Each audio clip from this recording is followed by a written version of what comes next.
Hey designers, my name is Sati and I'm super excited to share a live update. I just started a contract role as a product designer at Google.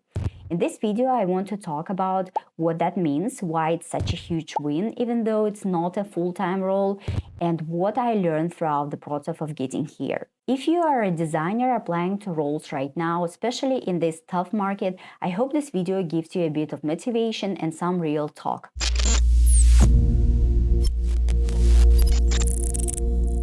First of all, I wanted to start with a little background about myself and my journey with Google. The first time I even realized that working at Google was possible for me was around 12 years ago when I visited United States.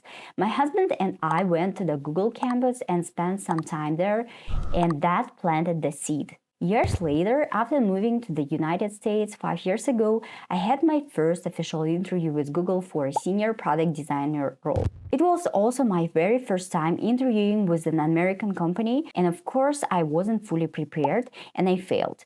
I made it all the way to the final round but didn't get the offer. About a year and a half later, I tried again. This time I made it to the final stage again and I got the offer. If you are curious about which past work presentation helped me get there, you can check out this video. I will link in the corner somewhere here. That year was amazing for me. I reached 11 final stages of interviews with multiple companies, interviewed with over 29 companies, and landed 8 offers from Google, Meta, Microsoft, and more. But here's the twist. Despite those offers, things didn't go as planned.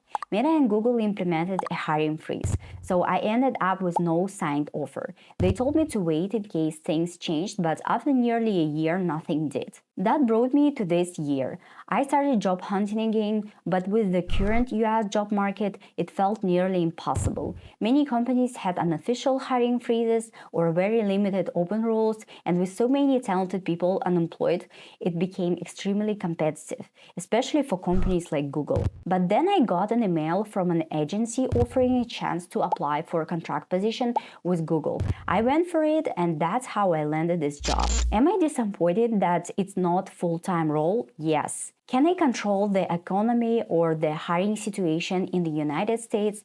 No. But what I can do is work on meaningful projects with the talented Google teams, learn, grow, and see where this journey takes me. So if you are feeling discouraged by the job market, don't give up. Do your best with what's available right now and stay ready for when the door opens wider. Better times will come. So you might ask, how did I find the job? This is actually my first time working as a contractor in my entire life. And when I used to hear about the people getting contract roles, I always wondered, where do they even find those job openings? In my case, I didn't go searching. The opportunity came to me. I received an email from an agency that works with Google. I'll be transparent. Around the same time, I was also contacted by recruiters about contract roles at Apple, Meta, Ford, and GM. But either those companies dropped my candidacy or the match just wasn't right. And in most of these cases, after I sent over my resume, the agencies never followed up again. So yes, I believe it's possible to reach out to contracting agencies directly, but I personally don't know the exact process or how to find and approach them effectively. This one just happened to land in my inbox and I went for it. Next, I want to talk about the interview process.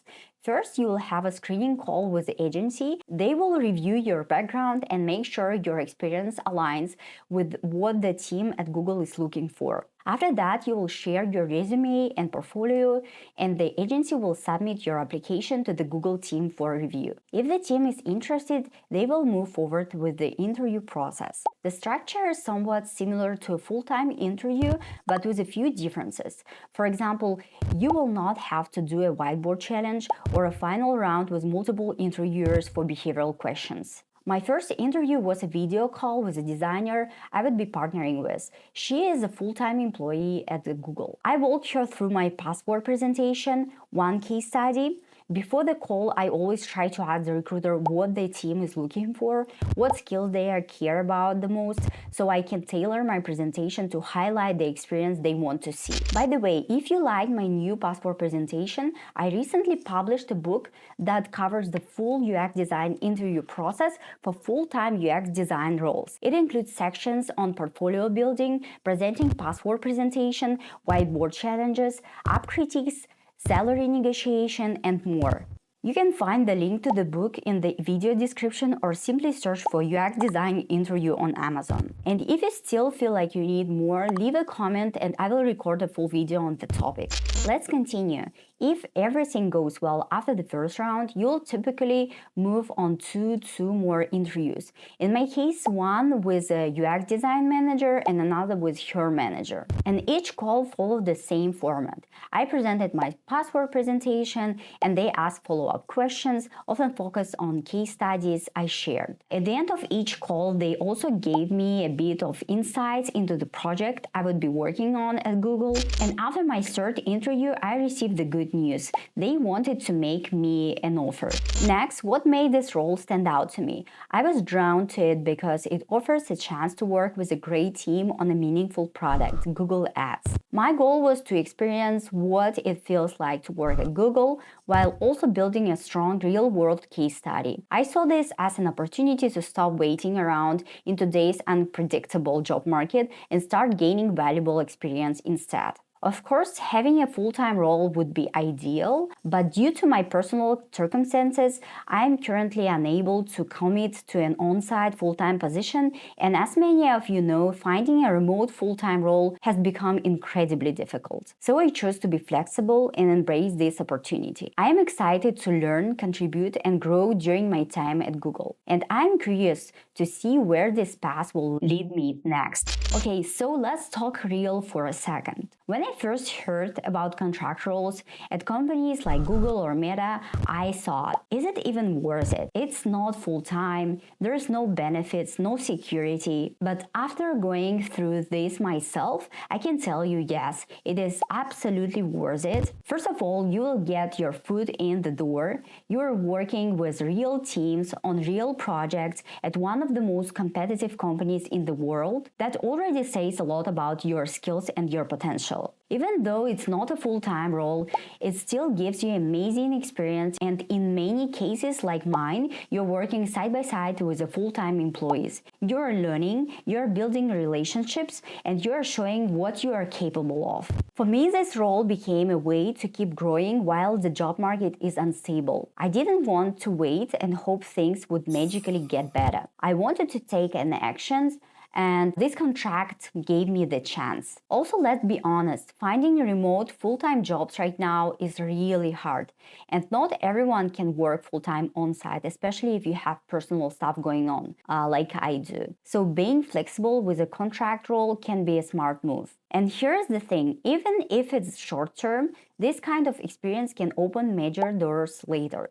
You might get extended, or you might get converted, or you might just walk away with a strong case study, great referrals, and a shiny name like Google on your resume. So if you're in a place where full-time isn't working out, don't sleep on contract roles. They count, they grow you, and they can totally change your path. To wrap up this video, I hope you enjoyed it. What do you think? Is it worth it or not based on your experience? Did I make the right decision? Let me know in the comments below. And you still have any questions about contract roles, interviews, or making a pivot in your design career, feel free to leave a comment here below the video. I'm planning to share more about my experience, how I prepared my portfolio, and what I wish I knew earlier in my journey. And thanks so much for being here. Bye-bye.